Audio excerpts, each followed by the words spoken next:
মূলার নাম শুনলে যাদের বিরক্ত লাগে তাদেরকে মূলা এইভাবে রান্না করে দিন। এরপর থেকে মূলা আপনার কাছে চেয়ে খাবে, এতটা মজার এবং সুস্বাদু হয় এইভাবে মূলাটা রান্না করলে। একদমই বোঝা যাবে না যে এটা আপনি মূলা রান্না করেছেন। সেই সাথে মূলার যে একটা উটকো ঘ্রাণ সেটা তো একদমই থাকবে না। চলুন দেখি কিভাবে রান্না করেছিলাম, সমস্ত টিপস অ্যান্ড ট্রিক্স সহ আজকের এই মূলা রেসিপিটি আপনাদের সাথে শেয়ার করছি। তো প্রথমেই আমি এখানে মূলা নিয়েছি 2টা। তো 2টা মূলাকে সুন্দর করে একদম কুচি কুচি করে কেটে নেব। এই মূলা কাটাটা আপনার যত বেশি কুচি হবে আপনার এই মূলা রান্নাটা কিন্তু ততটাই বেশি ভালো লাগবে। তো মূলা কুচিটা যতটা সম্ভব পারবেন একদম কুচি কুচি করে কাটার চেষ্টা করবেন। তো আমি যতটুকু পারলাম আমার সাধ্যমতো চেষ্টা করে কুচি কুচি করার চেষ্টা করছি, দেখাই যাক কতটুকু কুচি করতে পারি।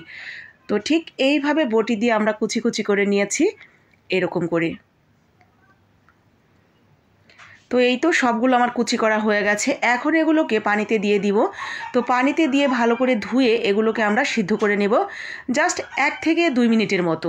গরম পানির মধ্যে দিব। গরম পানিটা আপনার দেওয়ার সাথে সাথে যে উতলানোটা বন্ধ হয়ে যাবে, এরপরে আবার উতলানো আসা পর্যন্ত ঠিক যতটুকু টাইম ততটুকু টাইম রেখে আমরা এটা উঠিয়ে নেব, লবণ ছাড়া।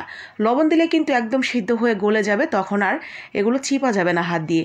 তো এরপরে আমরা এগুলো ঠান্ডা পানিতে আবার উঠিয়ে দিয়ে দিব এবং হাত দিয়ে চিপে এক্সট্রা পানিটা ফেলে দিব। এই যে বারবার আমরা পানি দিয়ে ধুয়ে নিয়েছি, সিদ্ধ করে নিয়েছি, এর কারণে কিন্তু মূলার যে এক্সট্রা ফ্লেভার সেটা একদম চলে গেছে। এখন এই মূলাটা রান্না করলে একদমই বাজে কোনো ফ্লেভার পাওয়া যাবে না। তো আমরা এখানে কড়াইতে দিয়ে দিয়েছি তেল, তার মধ্যে পেঁয়াজ এবং কাঁচামরিচ দিয়ে নরম নরম করে ভেজে তার মধ্যে দিয়ে দিয়েছি কয়েকটা চিংড়ি। চিংড়িটা খুব সুন্দর করে ভাজা ভাজা করে নিয়ে এর সাথে স্বাদমতো লবণ, হলুদের গুঁড়া আর সামান্য একটু ধনিয়ার গুঁড়া দিয়েছি, খুবই অল্প পরিমাণে। তো এরপরে মূলাটা দিয়ে আমরা বেশ কিছুক্ষণ সময় এভাবেই রান্না করে নেব এবং একদম শেষের দিকে দিয়ে দিব বেশ কিছুটা ধনিয়া পাতা। আর আস্তে আস্তে এইভাবেই ভাজি করব যাতে একদম ভাজা ভাজা হয়ে যায়, ঠিক এরকম। ব্যাস আমার মূলা ভাজিটা কিন্তু রেডি হয়ে গেছে। জানি না আপনাদের কার কার মূলা ভাজি পছন্দ, আমার কাছে তো ভীষণ ভালো লাগে এই শীতকালে গরম ভাতের সাথে মূলা ভাজি খেতে। ইভেন এই মূলা ভাজি দিয়ে রুটি খেতেও দারুণ লাগে। যারা মূলা খেতে পছন্দ করেন তারা তো অবশ্যই জানেন এই মূলা টেস্ট কতটা হতে পারে। আর যারা এখন পর্যন্ত মূলা দেখলেই বিরক্ত লাগে, খেতে চান না, একবার হলেও ট্রাই করে দেখবেন।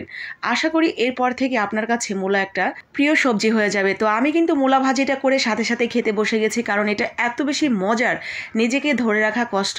তো মূলা ভাজিটা জাস্ট ওয়াও ছিল, এত বেশি মজার ছিল। তো যারা মূলা খেতে পছন্দ করেন একবার হলেও এভাবে ট্রাই করবেন। আর মনে হয় আমার প্রিয় বোনরা এভাবে অবশ্যই মূলা ভাজি করে খেতে পছন্দ করেন এবং ইতিমধ্যেই করে খেয়েছেন। ভালো লাগলে লাইক কমেন্ট শেয়ার করে সবাইকে দেখার সুযোগ করে দিবেন, যাতে এই মূলার মৌসুমে দেখেই মনে পড়ে যে হ্যাঁ এই মূলা ভাজিটা আমারও করে খেতে হবে। আজকের মতো এখানে। আসসালামু আলাইকুম, আল্লাহ হাফেজ।